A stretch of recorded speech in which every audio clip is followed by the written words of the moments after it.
Tá Tudo bem? ok. Boa noite. Dani, pode se apresentar, pode ficar à vontade, viu? Tá, boa noite, pessoal.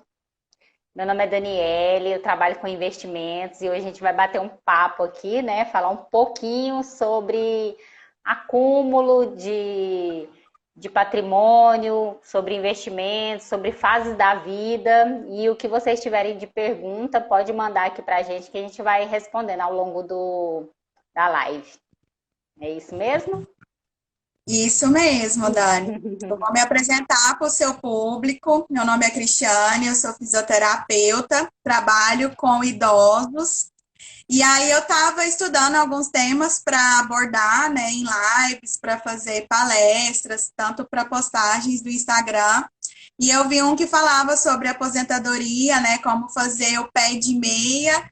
E aí, quando eu achei seu Instagram, eu achei, falei, não, vai dar super certo, porque é daqui de Goiânia também, né? Então, se alguém já quiser depois te procurar para saber melhor sobre investimento, vai dar super certo. Igual a gente Vai, a gente conversou, tá né? pertinho aqui, né? É, melhor quando é alguém da mesma cidade. Igual a gente conversou, a gente não vai falar sobre aposentadoria para os idosos, porque a maioria já estão aposentados, eles já sabem como funciona, né? Mas para quem não é, eu acho que é muito bom a gente tirar essas dúvidas e explicar como que a gente pode fazer daqui até a gente conseguir essa aposentadoria, né? Tá mudando muitas coisas na nossa lei aí, né? Vai ter muitas revisões aí, mas para a gente fazer É, esse pezinho de meia. Então, se você já quiser falar, pode ficar à vontade. tá certo. Hoje, assim, a maioria das pessoas que a gente conversa, todo mundo, eles têm, assim, tem pouca capacidade de juntar dinheiro ao longo da vida, né? Eles têm dificuldade para fazer isso. E se a gente for depender hoje da nossa previdência social, né, a vida vai ficar muito difícil, porque cada dia essa possibilidade de aposentar dessa maneira está ficando mais longe. Então, hoje, assim, a gente vai bater um papo e eu espero que os jovens que estão nos assistindo também despertem essa vontade de pensar no futuro. Porque hoje, se você não pensar no futuro e pensar só no agora, você não vai conseguir ter mais tranquilidade quando você precisar, né? Que é lá no período que a gente chama no período que você vai usufruir do seu patrimônio, daquele patrimônio que você adquiriu. Então, eu gostaria hoje de conversar um pouquinho sobre as fases da vida, né? Até a gente chegar na fase da aposentadoria. Então, assim, alguns autores eles definem em 4 fases, alguns em 3, né? Por quê? Porque a maioria fala o seguinte, que tem uma fase da nossa vida que é a fundação, que é a fase que você está adquirindo conhecimento, que você está naquela fase de empreender, né? Então, assim, aquela fase que você ainda está na fase universitária, é bem o início mesmo. Então, nessa fase, geralmente ninguém tem dinheiro. Eu, pelo menos, não tinha na minha época de universitária, né? E hoje, assim, eu tenho um pouco mais de tranquilidade, né, na parte de investimentos, mas eu ainda estou na fase de acúmulo, né, de formação de patrimônio. Então, estou naquela fase mais ativa, você também, que a gente vai chegar nesse ponto aqui também. Então, assim, inicialmente, o que eu quero deixar de mensagem, né, para as pessoas que estão nos assistindo aqui agora, é exatamente isso, que o investimento vai depender da fase que você está passando. Não adianta você tentar colocar os carros na frente do boi ali e tal. Não vai dar certo. Então a gente tem que se conhecer, né, e dar um passinho de cada vez, mas com constância. Né? Não adianta a pessoa chegar para mim e falar assim: ah, eu comecei a investir, e investir só hoje e esquecer. Ela tem que ter uma constância. Então, por isso que é importante a gente conhecer as fases em que qual é a fase que você está naquele momento, para você saber o que você pode fazer. Uhum. Logo depois dessa fase, né, que é a fundação, que você é a base, né, de tudo, você começa na parte de acúmulo de riqueza. Essa parte de acúmulo já é qual fase? Já é aquela que você saiu da faculdade, né? Você já está aí com seus 22, 25 anos e você começa a entrar no mercado de trabalho, né? Então, você vai começar ali ganhando pouco, mas você vai conseguir, com muito trabalho e esforço, adquirir muito mais salários ao longo desse tempo e vai ser um tempo assim curto, né? Dependendo da pessoa, ela conseguir se colocar no mercado de trabalho aí entre os seus 20, talvez 28 e 38 anos, assim, no período de 10 anos, ela já consegue já ter uma carreira, né? Se ela for uma pessoa constante, e a partir disso já é importante ela ter essa parte, né, essa educação financeira de ter uma constância e definir os investimentos que ela pode começar a ter. Então, assim, uma das coisas que a gente fala que é mais importante, que eu vou repetir, é a constância. Então, assim, não fiquem perguntando qual é o valor que eu preciso começar, em qual investimento que eu preciso começar. Tudo isso é importante você saber, mas é através do conhecimento que você vai chegar no seu investimento ideal. Porque o que acontece muitas vezes é que as pessoas elas se igualam com os amigos, com outras pessoas e querem fazer igual. E aí cada um está num momento de vida diferente. Então, assim, uma das coisas que eu oriento, quando você entra nessa fase de ganhar um pouco mais, né? Você já tem ali uma carreira, já está conseguindo ganhar um pouco mais, tenha muito claro quais são suas despesas, né? Porque a receita, geralmente você tem um conhecimento, você sabe quanto é que entra, mas muitas pessoas não sabem quanto sai. Então eu falo sempre, anotem, né? Tem uma planilha, ou anotem num caderninho, da maneira que a pessoa achar melhor, mas ela tem que saber quais são as suas despesas, os seus gastos. Por quê? Nessa fase também pode ocorrer muita oscilação, às vezes de mudança de emprego. E aí o que acontece? A pessoa, às vezes, ela tem que recomeçar, né? Isso, inclusive, aconteceu comigo. Eu trabalhei no banco por 10 anos, e aí eu saí do banco, fiquei 1 ano desempregada. Nesse período, eu fui desenvolver a parte de atualização, que estava defasada e tal. Mas aí eu já tinha, graças a Deus, um planejamento e consegui ficar esse 1 ano em busca do que eu ia fazer e tal, com calma. Mas quando a pessoa não tem uma reserva de emergência ou alguma coisa assim, aí o que ela faz? Ela vai pegar o empréstimo, né? Ela acaba se endividando. E na maioria das vezes são dívidas longas, são dívidas de 5 anos, de 3 anos. Longas eu falo assim, no sentido que vai atrapalhar você a conquistar um sonho seu, aí para a próxima etapa. Então, esse dinheiro, por exemplo, de empréstimo, poderia ser um dinheiro que você estaria investindo, né? E aí, quando você tem um descontrole financeiro, você acaba ficando por um tempo muito grande, às vezes, assim, de anos, pagando por uma coisa que você usou pouco, porque quando eu era bancária mesmo, tinha muito isso, da pessoa pegar um consignado no prazo máximo, e a pessoa já tinha acostumado tanto com a parcela do consignado que quando ele estava acabando, ele fazia outro, ele renovava. É errado? Não, depende de cada pessoa. Mas dependendo da sua fase de vida, pode te atrapalhar a investir, porque você sempre vai ter aquela obrigação, né, de pagar uma dívida. E os juros que você paga em relação àquela dívida é muito alto. Então, às vezes, assim, a pessoa pega, sei lá, R$ 1.000, ela paga o dobro no final, dependendo do período que ela pegou. Enquanto aqueles R$ 1.000 que ela pegou, se ela tivesse uma reserva e tivesse usado a reserva dela, ela conseguiria investir. E de pouquinho, durante os 5 anos, ela teria muito mais do que os R$ 1.000 que ela precisou, entendeu? Mais ou menos. Sim, Então, sim. assim, é muito importante. Eu bato muito na tecla de que todo mundo é único. Você é único. Então, você tem que conhecer suas necessidades. E principalmente, uma coisa que é muito importante é que nem sempre o que é a sua necessidade vai ser a minha. Então, assim, você pode estar no seu momento de vida, que é esse momento que eu falei, de acumulação, mas a sua prioridade é fazer uma viagem, por exemplo, né? A minha pode ser fazer uma pós-graduação, por exemplo. E aí, Aham. você se conhecendo, você é capaz de direcionar o seu dinheiro para realizar exatamente o seu sonho.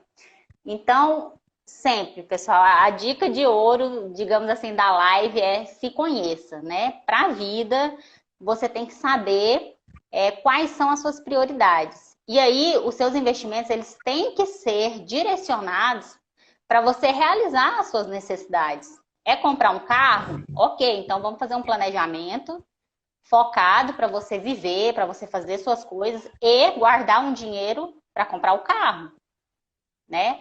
É para aposentadoria, a parte da aposentadoria, quando eu faço um planejamento com alguém, uma consultoria, na verdade, porque o planejamento eu ainda não posso fazer. Porque para fazer o planejamento você tem que ter uma certificação que é o CFP, que eu ainda não tenho, mas estou em busca. Em Sei. breve eu já vou ter. E aí, quando você vai num planejador financeiro, ele vai fazer, ele vai te dar as opções que você tem. Por exemplo, ele vai falar onde você vai aplicar para você guardar dinheiro para sua reserva de emergência, onde você vai aplicar para a realização dos seus sonhos e onde você vai aplicar para a sua aposentadoria.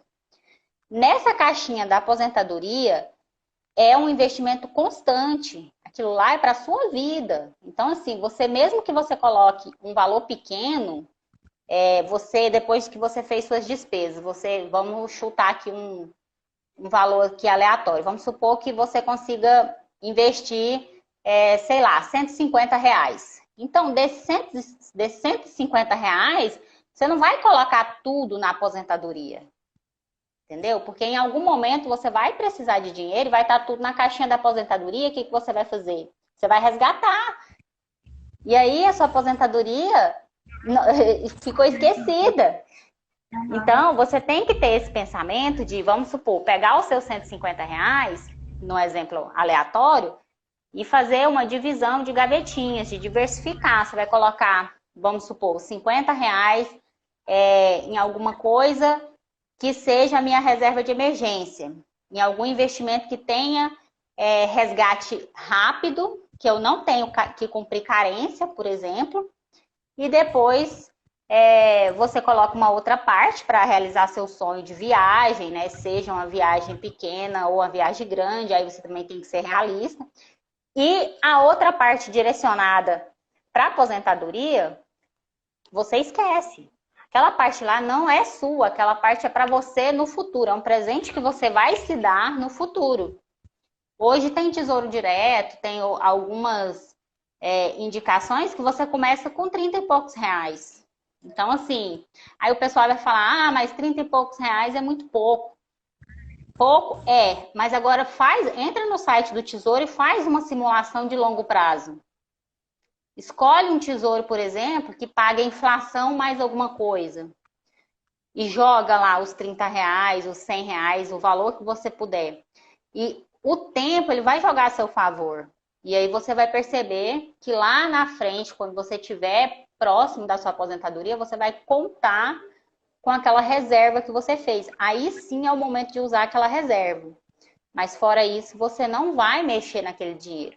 Eu até brinco com minhas amigas, eu falo assim, dinheiro que você guarda na aposentadoria, pensa no tanto de blusinha que você ia comprar lá na feira, entendeu? Que não dura quase nada, às vezes, né? Algumas duram, mas algumas duram pouco tempo e você já quer comprar outra, né?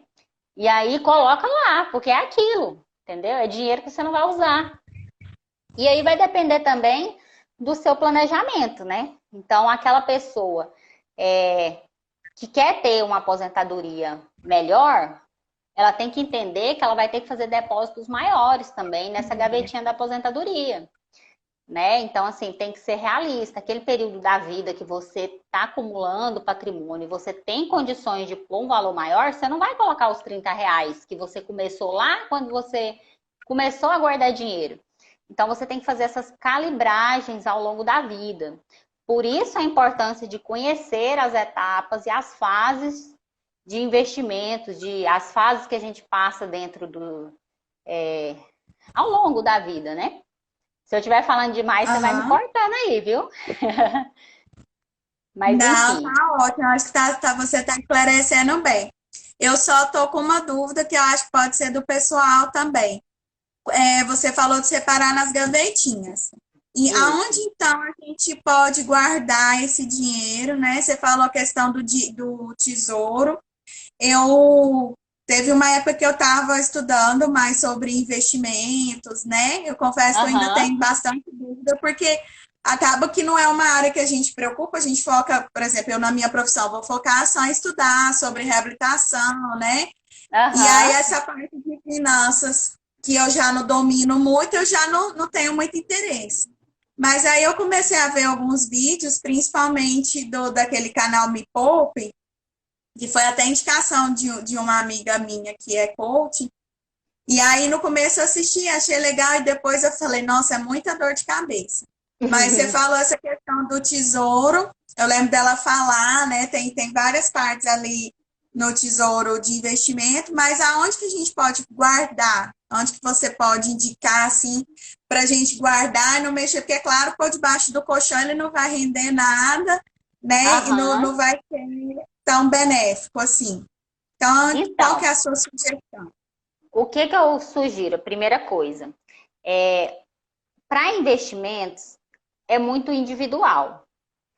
Se a pessoa é mais conservadora, o tesouro ele tem uma rentabilidade interessante para curto prazo, para médio e para longo. Então, você pode até fazer as suas gavetinhas todas dentro do tesouro, porque o tesouro, ele não é só um papel, ele não é só um tipo de papel.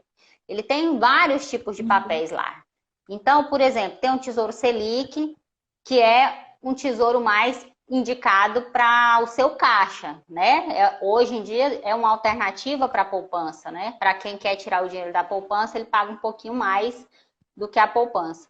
Então, é uma alternativa, por exemplo, você colocar a sua parte de reserva de emergência no Tesouro Selic. Depois disso, nós temos os outros tipos de tesouro. Tem o tesouro que ele paga IPCA mais alguma coisa. Essa parte do tesouro, o que é o IPCA? O IPCA é a inflação. Então, automaticamente, quando você coloca o dinheiro num tesouro que paga IPCA mais, sei lá, 3,5%, 2,5%. Agora eu teria que olhar, mas quando você entra no site do Tesouro, lá vai aparecer o ano referente àquele tesouro. Então, vai ter lá IPCA 2045, por exemplo. Significa que ele faz um cálculo, uma projeção, para te pagar uns juros, né? Vai te pagar uma rentabilidade acima da inflação no valor que está escrito lá naquele momento. E esse valor ele pode sofrer variações, ele não é fixo.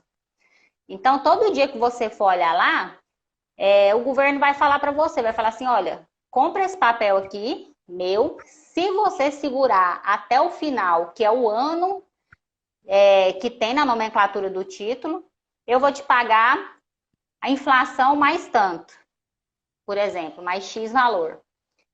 E aí você vai escolher conforme as suas necessidades. Então, se você fizer aquele exemplo que eu falei da viagem, vamos supor que Uhum. você quer fazer uma viagem mais longa, né? Uma viagem esse ano não deu certo para fazer, né? Esse ano quem tinha viagem marcada teve que Tá adiar, bom. né? Dependendo do período aí que você tinha a viagem marcada. Então, o que acontece? Vou dar um exemplo meu, né? Eu pretendo fazer uma viagem um pouco mais longa para daqui 2 anos. Então, eu comprei um tesouro IPCA 2025, que é um tesouro razoavelmente perto. Só que aí vai chegando, quando ele fica muito perto, ele vai deixando de ser comercializado. Aí você tem que investir no próximo que vem depois dele. Ele muda o ano. Então, naquele, vamos supor, 2025, às vezes ele não está mais sendo comercializado. Aí você tem que comprar o próximo que o governo lançar. Aí ele muda um pouquinho, vai te pagar um pouquinho mais. Porque quanto mais perto do ano que você comprar o título, ele vai te pagar menos, entendeu? Ah, entendi. Então, quando você vai comprar para aposentadoria, você joga o mais longo possível, porque você concorda comigo que se você não vai mexer naquele dinheiro, o interessante é você jogar no IPCA mais longo que tiver, no Tesouro com a data mais longa, ou mais Aham. adequada para você. Então, é muito complexo eu indicar para você aqui um título específico, porque depende muito da análise de cada um. Mas dá para fazer tudo isso, as 3 gavetinhas, por exemplo, dentro do tesouro. Dá para você fazer o seu planejamento com segurança dentro do tesouro. Lembrando que, se você fizer um investimento em um tesouro mais longo, vamos supor no IPCA 2045, e você resgatar ano que vem ou semana que vem, não é proibido. Só que você vai sofrer as variações do governo também. Então, se você tiver que resgatar o dinheiro em um momento de crise, por exemplo, em um momento que acontecer alguma coisa diferente na economia, você pode ter perdas, como você pode ter lucros até maior do que o que você estava esperando. Então, ele tem esse risco, ele não é invariável, digamos assim. Não é que você vai colocar lá e você vai ter certeza que amanhã vai ter mais do que você investiu hoje. Então, ele tem que ter esse cuidado. O ideal é que você resgate no ano que você escolheu para resgatar, ou seja, no vencimento do título. Entendeu? Entendi. Então, por Certo. isso que você tem que ver a sua necessidade. Se a sua necessidade é de médio prazo, pega um título mais curto, então, porque aí você corre menos risco. Se você quer uma coisa mais longa, joga num tesouro mais longo. Mas existem outros tipos de aplicações também, não é só opção de tesouro, tá? Aí vai muito do perfil. Hoje em dia nós temos a parte de ações, fundos imobiliários. E aí, quando a pessoa se conhece, né, quando a pessoa ela tem um pouco mais de noção do risco que ela pode correr, aí o que que acontece? Ela pode fazer alguns tipos de investimentos em renda variável, se o perfil dela for compatível, tá? Por exemplo, o Isso idoso. você faz uma consultoria para identificar o perfil dessa pessoa. É Sim, feita uma isso tudo. consultoria. Exatamente. Por isso que existe o consultor de investimentos. Qual que é a diferença hoje do consultor de investimento, por exemplo, para o gerente do banco? O gerente do Uhum. banco, ele vai te indicar produtos do banco, de uma instituição só. O consultor, no caso eu, nós indicamos o melhor produto que existe no mercado para o momento de vida do cliente. Então, nós fazemos essa análise de perfil, análise de risco também, porque acontece muito da pessoa chegar em mim e falar assim: ah, eu sou arrojado. Eu sou super arrojado, pode me indicar ações e tal, tal, tal, tal, tal. Aí eu falo, ok, você está preparado para ver você, por exemplo, colocar 100 mil reais hoje na bolsa e amanhã você olhar e ter só 50? Você está preparado? Porque existem muitas pessoas preparadas para ganhar, entendeu? Muitas Uhum. pessoas, ao contrário, preparadas para colocar 50 mil e amanhã ter 100, porque na bolsa pode acontecer isso. E agora, recentemente, nós tivemos um episódio extremamente raro, né? Que foi o coronavírus. E com isso, quem tinha dinheiro em bolsa, eu mesmo sou uma dessas pessoas, a gente viu o dinheiro da noite para o dia derreter. A gente viu o dinheiro quando um belo dia em março a bolsa caiu, despencou e quem tinha dinheiro lá, eu tinha dinheiro lá, teve um dia, né, que é o Corona Day, né, digamos assim, foi o pior dia da bolsa, que o dinheiro derreteu. Então, quem tinha lá 10 mil, acordou com 3 mil na conta, entendeu? O dinheiro derreteu. Mas foi um evento que hoje a gente já pode falar que parte dessas perdas já foram recuperadas para quem não sacou. Então, qual que é a grande sacada? A pessoa tem que ter inteligência emocional para ver o dinheiro oscilar e ter calma, ter paciência. Não é porque está caindo que você vai vender tudo, entendeu? Então, isso é muito importante. Então, é aí a hora que eu falo, se a pessoa é arrojada, é uma pessoa que quer colocar 100% em ações, ok, mas vamos realmente ver se vale a pena, né? Como é que tá? E aí a gente faz alguns questionamentos, né? Como, por exemplo, tá, você quer pôr 100% de dinheiro na bolsa? E se você precisar de uma reserva de emergência, como é que você vai fazer? Aí a pessoa começa a pensar, é verdade. E se você perder o emprego? Porque muita gente tem emprego fixo, é funcionário público, tem uma certa estabilidade, mas tem muita gente que não tem. Aham. Não tem. E aí, o que ela vai fazer? Se ela não tiver um planejamento de uma consultoria, de uma pessoa especializada, ela vai começar a fazer resgates dos produtos que não podem resgatar naquele momento, porque eles estão com perda. Tá entendendo, mais ou menos, Sim, sim, sim, o aham. sentido? Então, assim, o consultor financeiro, a gente trabalha com as gavetinhas. Eu gosto muito desse termo porque fica fácil de explicar. Então, a gente coloca lá 3 gavetinhas. Reserva de emergência, conforme o perfil da pessoa. Então, se é uma pessoa que não tem salário fixo, eu pergunto para ela, falo assim, você seria capaz de se manter por pelo menos 3 meses com seus investimentos? Aí ela, não sou. Aí eu falo, então a gente precisa engordar a sua parte de reserva de emergência. Se é um funcionário público, alguém assim com mais estabilidade, geralmente, assim, pelo menos um mês é certeza que a pessoa precisa ter um dinheiro equivalente a um salário que ela ganha, no caso da estabilidade. Se ela precisar resgatar, tá lá, de fácil acesso. Então, a Uhum. diferença maior que hoje existe do consultor de investimento com um gerente de banco ou um próprio assessor, que hoje, digamos assim, temos muitos assessores também que estão indicando investimento, é que a gente dá opções para o cliente de vários bancos. Então, ele tem a possibilidade de trabalhar com mais de um banco. Porque às vezes o banco que a pessoa trabalha não tem todos os produtos que são importantes para ela. E aí a gente mostra, a gente fala, é opção do cliente permanecer? Claro, total. Ele é livre, ele faz o que ele quiser, mas com informação. Ele faz sabendo que tem outras opções melhores ou não. Entendeu? Então a gente. Nosso papel é esse, é mostrar o que existe. E a pessoa ter a opção de escolher. Eu tô adorando a nossa live e assim, eu confesso que eu queria ter tido essa oportunidade antes, porque o Covid pegou todo mundo desprevenido, né? Pegou. Acho que muita gente não tinha feito investimento, principalmente nós mais jovens, né? O público idoso, às vezes, igual você falou, tem a questão dele já estar aposentado, às vezes já é um concursado, está mais estabilizado. Mas Exatamente. eu vejo assim, o pessoal mais jovem, principalmente pessoal autônomo, como eu, pegou muita gente desprevenido, né?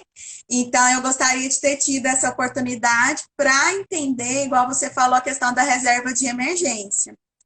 E, e aí você falou outra coisa que eu achei interessante também, a questão da saúde emocional, que foi Isso. algo que o Covid também desestabilizou todo mundo, né? Porque mexeu na reserva financeira, muita gente perdeu o emprego, já não estava Isso. preparado, né? Teve o isolamento social que mexeu também com essa parte psicológica. Então, é algo que a gente deveria já estar planejando. Então, eu vou fazer uma pergunta, mas eu acredito que você já respondeu ela. Que então, se a gente tiver um evento de novo, parecido como o Covid, a primeira coisa então seria a gente fazer essa reserva emergencial. A gente começar a se programar para isso. Essa teoria que eu te falei, pelo menos das 3 gavetinhas, é para a vida. É para a vida. Aham. É para a vida, E independente se a seria a gente. reserva A reserva emergencial. a reserva emergencial, a reserva para você realizar seus sonhos, que é daquele prazo intermediário ali, de às vezes um pouco mais de tempo, aí vai depender muito a gente chama de sonhos, mas são as suas metas, né? Vamos supor que a pessoa quer pagar uma faculdade para o filho, então ela vai ficar ali 5 anos pagando, ela entra aqui nesse meio. Quer trocar de celular, às vezes ela ganha pouco, quer um celular um pouco melhor, ela vai precisar juntar dinheiro aí por um ano e pouquinho para comprar um celular melhor. Então, entra aqui nesse meio. Então, depende muito do enquadramento da atual situação com o objetivo da pessoa.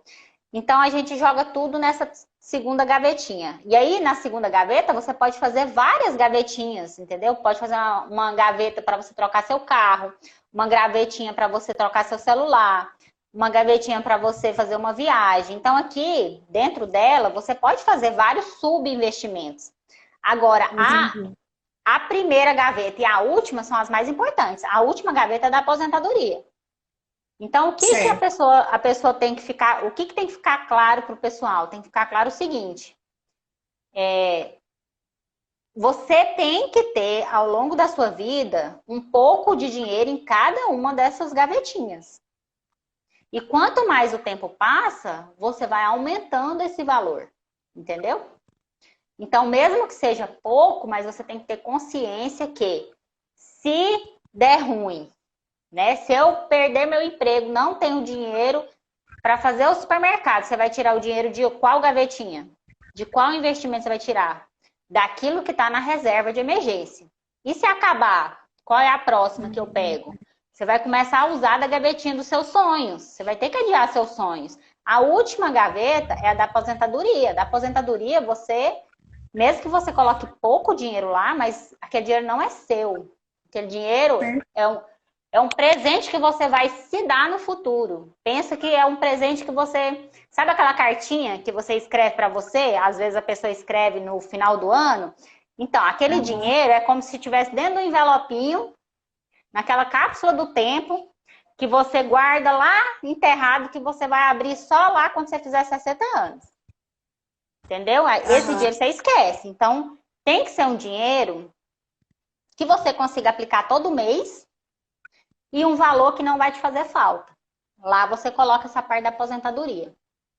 Então, igual você me perguntou, se acontecer outro evento igual o Covid, não sabemos se vai acontecer ou não. Mas se acontecer, você está preparado? Né? Você está preparado para ficar quantos meses sem emprego? Então, isso é uma reflexão que todo mundo tem que fazer. Aí vai da necessidade de cada um.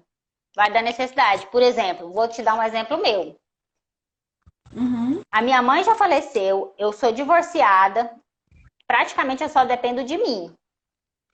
Eu preciso de pelo menos 3 meses das minhas despesas para eu conseguir pensar, por exemplo, se eu ficar desempregada, se eu ficar doente, o que eu vou fazer na minha vida nesses 3 meses? Então, eu imagino, no meu orçamento, eu coloco 3 meses de renda, e não é a renda que você ganha, tá? É a renda que você gasta. Então, existe essa diferença.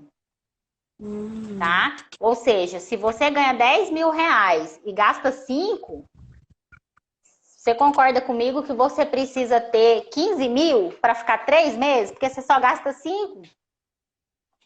Entendeu? Então, aí, se você ficar desempregado, você vai apertar o cinto em tudo que você puder e você já sabe que a sua despesa mensal é 5 mil. Então, com 15 mil, você consegue sobreviver. Então, o que você vai fazer com os 10 mil que você ganha todo mês? Você vai se planejar. E o que acontece muito é que a pessoa gasta os 5 mil, sobrou 5, ela pega aqueles outros 5 que sobrou e inventa conta. Inventa conta para ela. E aí não juntou nada. Então, como se diz, o ideal, né, que a gente não faz, mas a gente deveria fazer é viver sempre com menos do que a gente ganha. Sempre. Porque quando você chegar na sua aposentadoria, uma coisa que é importante, que eu até anotei aqui para falar, quando você chega na fase da sua aposentadoria, você vai ter despesas que você não tinha antes. Você vai ter despesas que você nem sonhava que você tinha. Entendeu? Então, assim, pode ser um plano de saúde que fica muito caro. Para você ver, minha avó paga R$ 1.000 de Unimed. Ela já meu avô, que já é idoso, paga isso. E ele é aposentado. Ou seja, como que o dinheiro da aposentadoria dele, que ele ganha um salário mínimo, não dá para pagar a Unimed? Não dá, a gente tem que ajudar outras pessoas, ele tem que ter outras fontes de renda. Aí, graças a Deus, ele tem umas kitnets que ele aluga, que ajuda. Então, assim, na aposentadoria, você não pode ter só uma fonte de renda. E o ideal é que desde já você já aprenda a ter mais de uma fonte de renda. Desde jovem. Então, já tem esse hábito de ter outras fontes de renda. Não depender só de uma. Porque se acontecer de dar errado com uma, você ainda tem a outra para te segurar por um tempo. Porque na aposentadoria você vai ser obrigado a ter outras fontes de renda.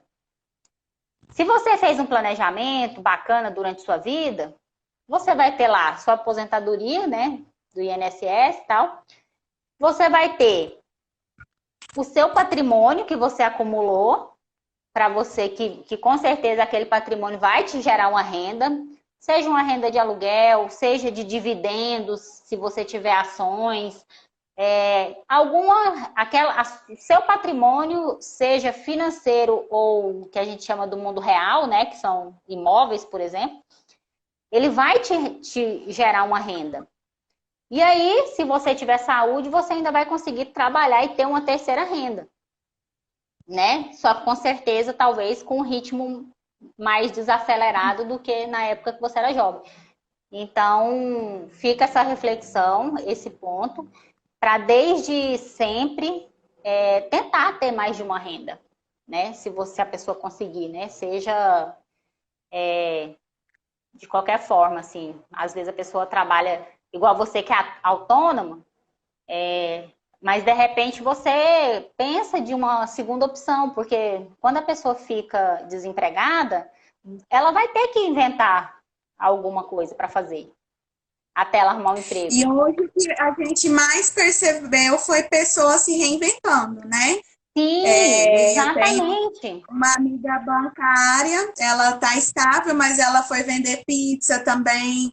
Outros que ficaram desempregados foram vender bolo, né? Tem uma Sim, amiga também que ela trabalha também autônoma, ela está vendendo quitanda, então a gente precisa realmente se reinventar. A questão do investimento que você falou do idoso foi algo que eu comecei a pensar justamente por ver esse público, e eu comento muito com a minha mãe. Eu falo, mãe, idoso realmente gasta muito com medicação, tem que ir muito médico, né? Paga cuidador, paga fisioterapia, sim. precisa Então, pagar um fono. Então, se ele não tem essa renda, às vezes o filho tem que ajudar. Se o filho também não consegue ajudar, ele precisa de alguma forma se reinventar. E aí eu fiquei uhum, pensando, olhando para mim, eu falei, como que eu quero chegar na minha velhice, em que formas que eu posso me aposentar, só não necessariamente pagando o INSS, né, uhum, contribuindo ali para mim ter essa aposentadoria. Por isso também que eu quis fazer essa live, para que as pessoas possam expandir assim e ver outras formas, não só de renda, mas de realmente assim, de olhar o seu futuro. Igual você falou, cada um tem a tem sua uma forma de necessidade. investir. Uhum, Isso, e cada um, né, não é julgando, eu quero investir em viagens. Ótimo, né? Cada um sabe sim, a sua forma de investir.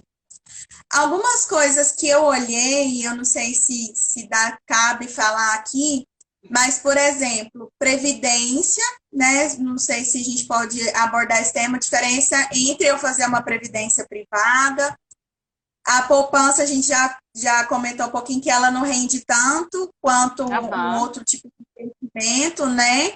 Mas tem Hoje, os hoje, no, convencionais.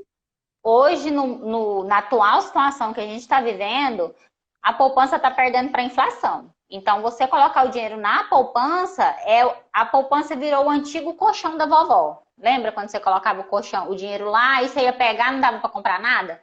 Hoje a poupança é isso, só digamos que é o colchão da vovó moderno, né? Que é a poupança.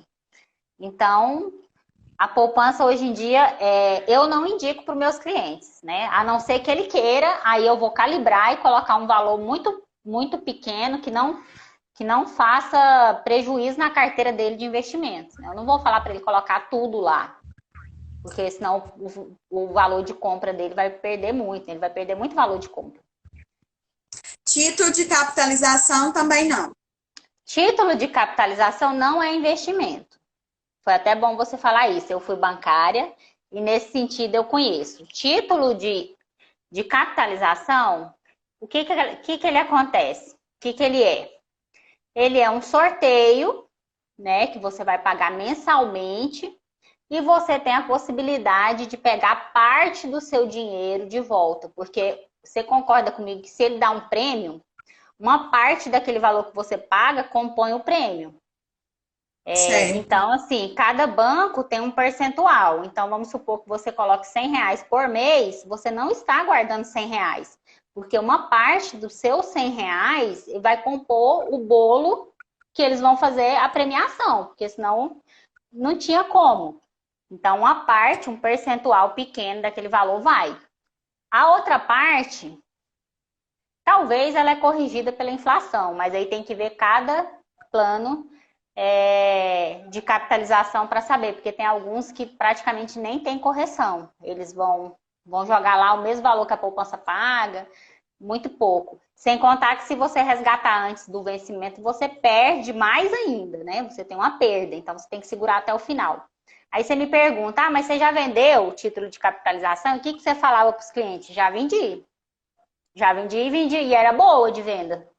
Enganava o cliente? Não enganava. Eu falava para ele exatamente o mesmo discurso que eu estou falando para você.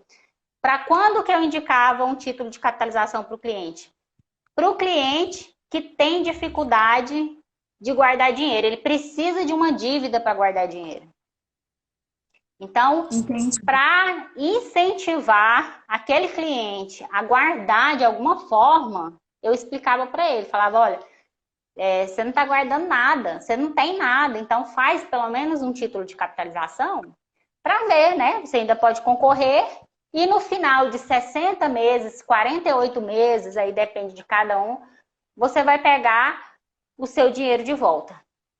Mas aí você concorda comigo que se passaram quanto tempo para ele pegar uma parte do dinheiro dele de volta, porque tem uma parte que vai compor o prêmio. Mas aí era onde o cliente comprava, porque às vezes o cliente não tinha hábito nenhum, ele precisava de um boleto, ele precisava de uma dívida para pagar, para guardar dinheiro. Aí ele fazia a capitalização. É parecido, então, com consórcio, né? Que a gente tem que ter aquela, né? A gente quer ganhar dinheiro, mas a gente se compromete a pagar para outra pessoa, mas uma forma de guardar dinheiro para si, né? Então. O Thales fez uma pergunta que eu até ia perguntar, bem parecido com a dele. É melhor comprar um imóvel ou investir o valor em um fundo imobiliário? Isso aí é muito cultural também, né? Eu, particularmente, né, falar um pouco aqui de apartamento, que eu morava, hoje eu moro de aluguel, e eu investi em fundo imobiliário. Então, eu sou suspeita para dizer. Porque eu acho mais fácil, tem algumas coisas com fundo imobiliário que facilitam muito a vida das pessoas, né? Exemplo, um imóvel, quando você tem um imóvel, o imóvel, ele não é um investimento, ele é um patrimônio que você tem, né? Ele está sujeito a variações de mercado, como qualquer outra coisa ali. Só que ele tem uma particularidade que é mais complexa, que você não consegue vender parte do seu imóvel. Você tem que vender ele inteiro. Então, imagina você com um imóvel de R$ 1 milhão, agora no coronavírus, ficou desempregada, tem um imóvel de R$ 1 milhão. E precisou do dinheiro, como é que você fez? Entendeu? Então, assim, ele é mais complexo de lidar, né? Sem contar que ele tem muitas despesas também. Quando você compra um imóvel, você tem que pagar para registrar o imóvel, você tem que pagar um condomínio, se for um apartamento. Então, você tem muitas despesas envolvidas que acaba, às vezes, não compensando. Então, assim, o brasileiro tem a cultura de ter a casa própria, mas nem sempre, né, a casa própria é bom para a pessoa. Então, assim, é bom analisar, mais uma vez, levantando aquela bola de conhecimento, né, de se conhecer, para você entender se vale a pena ou não, né? Então, o ideal é isso, é procurar uma pessoa especialista para ela avaliar e falar, né, quais são as coisas que existem de opções, porque muita gente nem conhece fundo imobiliário. Fundo imobiliário, como é que funciona? Não sei se você conhece, mas o fundo imobiliário, você compra uma cota de um imóvel que existe, né? Eu vou falar do tipo de fundo imobiliário com imóveis, para ficar mais fácil para você entender. Porque tem outros com outros ativos de papel no mercado de imóvel também, mas eu vou explicar assim para você entender. Vamos supor um shopping. Então, um Ah, fundo imobiliário, dentro de um fundo imobiliário, pode ter mais de um imóvel. E você vai comprar uma cota daquele imóvel que existe. Então, você vai comprar uma ação de fundo imobiliário. Então, vou te sim. dar meu exemplo. Vamos supor lá, comprei 100 mil de fundo imobiliário. Se eu precisar de 30 mil, o que, que eu vou fazer? Eu vou vender o equivalente a 30 mil cotas. Eu vou jogar na Hum, bolsa e vou vender só aquela parte que eu preciso. A outra parte fica lá investida continua em imóveis. tudo. Sem contar que o fundo imobiliário ele paga dividendos, que é comparável ao aluguel que você receberia de um imóvel. Entendeu? Então, o fundo imobiliário hoje ele paga mensalmente dividendos e na legislação atual a gente não precisa pagar imposto de renda. Com imóvel você é tributado, né? Então, se você tem imóveis, hoje você é tributado. Então, já é uma outra desvantagem. Você fala, ah, mas eu quero comprar para aluguel. Ok, o fundo imobiliário também te dá aluguel. Ele também vai te pagar uma renda mensal. Inclusive, eu pago o meu aluguel o, com os meus dividendos do fundo imobiliário. Ou seja, eu moro de aluguel, mas quem paga é o meu dinheiro. O meu dinheiro paga o meu aluguel. Então, assim, eu não gosto de investir em imóveis, né? Aí vem aquela questão cultural que eu te falei, né? Que muita gente, inclusive eu passei por esse momento também de decisão. Foi muito difícil, porque eu tive que vender meu apartamento abaixo do valor de mercado. Mas foi uma decisão que eu não arrependo. Hoje eu me adaptei. E é mais fácil para você se adaptar com o seu momento de vida, né? Então, por exemplo, hoje se eu precisar mudar, eu não preciso vender meu apartamento para mudar daqui. É só eu cancelar meu contrato de aluguel e eu me mudo para outro que melhor se Aham. enquadrar no meu momento de vida. Então, tudo isso também tem que ser levado em consideração. E aí, nada melhor do que um consultor de investimento para fazer essa análise e mostrar as opções que existem no mercado para as pessoas tomarem as melhores decisões, né? Se ela falar, não, mesmo sabendo disso, eu quero um imóvel, eu quero saber que tá lá, né? Igual na crise. Na crise, o imóvel dela de 1 milhão, às vezes está valendo 800 mil, né? Mas tá lá, é dela, né? Muita gente tem essa cultura de falar, não, mas eu prefiro ver e tal. Então, é levado em consideração também essa parte cultural, quando a gente fala de investimento. O brasileiro, a gente tem realmente muitas crenças ainda, né? Pouco investimento, a preocupação em ter a casa própria, né? Às vezes acha melhor investir, não só investir em casa própria, mas investir em lotes, né? Tem muito, pelo menos aqui em Goiânia, a gente já vi muitas pessoas, não, eu vou comprar um lote, daqui a pouco tá valendo tanto. E às vezes compra mais afastada até chegar valorizar aquilo ali, é só aquele dinheiro que ficou parado mesmo, ele não teve rentabilidade. O Mário Exatamente. comentou que não tem liquidez, né? Isso. O que é a liquidez? A liquidez é a possibilidade de transformar o seu bem em dinheiro. Então, o imóvel ele não tem liquidez, né? Quando você precisa vender um imóvel, você não vende ele com 2 dias, 3 dias. Muito difícil.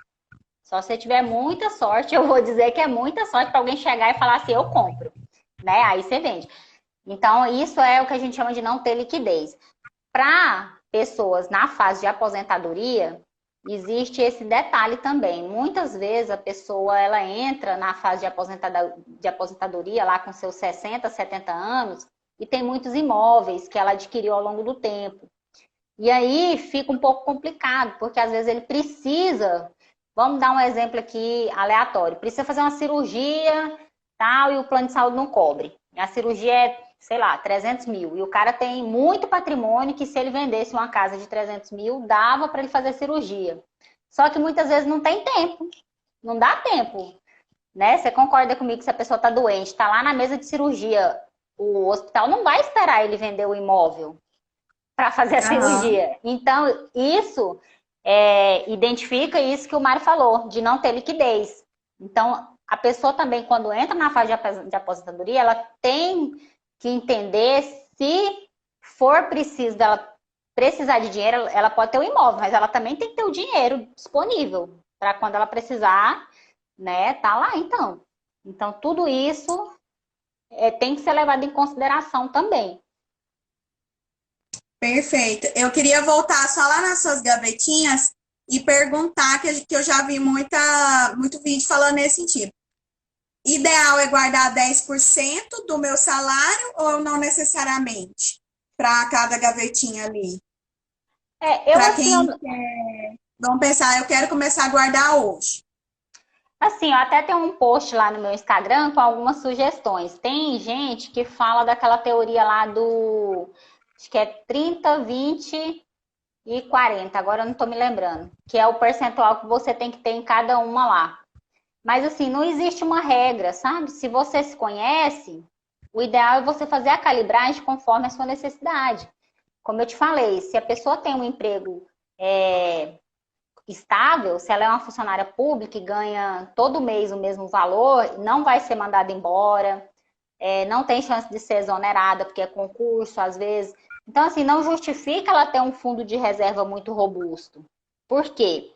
Porque o fundo de reserva, geralmente, as aplicações do fundo, elas são feitas em ativos que rendem menos, entendeu? São feitas Aham, em ativos com segurança e geralmente esses ativos mais seguros, eles rendem um pouco mais, ou, desculpa, um pouco menos. Então, assim, não compensa você deixar um valor muito grande se o seu perfil de estabilidade é legal lá na reserva aham, de emergência. Agora, se você é uma pessoa autônoma, que não tem um emprego fixo, que todo dia está recebendo um valor grande, no outro dia você recebe um valor pequeno, assim, não tem constância, né? Não sabe. Você tem uma noção de quanto você gasta. Eu tenho muita cliente que já me falou isso. Não, eu sei quanto eu gasto, mas eu não. Assim, eu tenho uma ideia de quanto eu vou receber, mas eu não sei certeza. Isso acontece muito, por exemplo, com quem é dentista, né? Porque aí comigo. ela tem uma remuneração alta, geralmente. Por exemplo, quem é dentista, médico, tem uma remuneração alta. E uma despesa alta também. Eu até estava conversando com o meu médico esses dias, ele falou para mim, ele falou assim, nossa, tem 3 meses que eu não faço cirurgia. Ele falou assim, a minha despesa não diminuiu. Eu não estou fazendo cirurgia. E ele ganhava dinheiro era com cirurgia. Então, Aham, assim, você imagina que uma pessoa como essa, ela tem que ter um fundo de reserva maior. Você entendeu? Tem que com ter um fundo de certeza. reserva maior. Por quê? Eventualidades que acontecerem desse tipo, ele tem que se manter, ele tem que manter a estrutura do escritório ou do consultório, ele tem que se apresentar bem, continuar se apresentando bem para os pacientes dele, continuar atendendo e tudo. Então, nesse ponto, não tem uma regra. O ideal é que você tenha constância. Eu sempre falo isso. Inicialmente, não se preocupe com valores.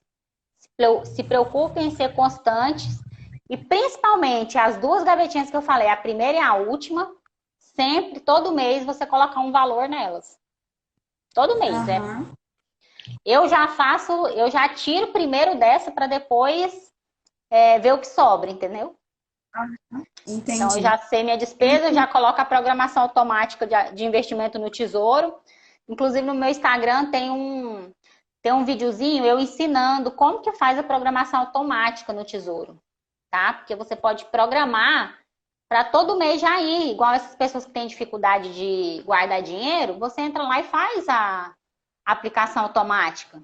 E escolhe o valor, todo mês ele vai lá e guarda para você. Perfeito. Pessoal, quem está entrando agora, a Dani falou sobre tesouro direto, ela explicou um pouco a questão dos tipos de tesouro. Tá no início da live, mas eu vou deixar ela gravada, tá? Para vocês tirarem essa dúvida. E vocês podem depois procurar o Instagram dela também, que ela tá com todas essas orientações. Dani, eu tinha compartilhado, né, que a gente ia fazer essa live, e uma paciente minha, ela perguntou sobre a aposentadoria, e eu não sei se entra nessa parte da explicação, mas ela colocou assim: Cristiane, faço 60 anos esse mês e tenho uns 16 anos de recolhimento. Ela perguntou se ela consegue aposentar. Não, aí já é na parte mais jurídica, né? Que ela tem que buscar auxílio, Aí, assim, eu não domino essa parte. Eu até trabalho, no meu trabalho a gente trabalha com regime próprio de previdência.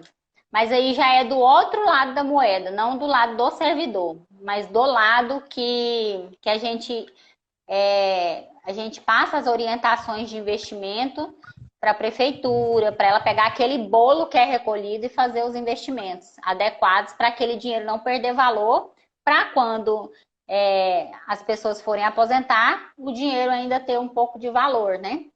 Então, eu faço esse outro trabalho inverso. Nesse caso dela, eu oriento que, de repente, você tente fazer uma live nessa parte jurídica, previdenciária, né? isso, a parte previdenciária mesmo, assim, com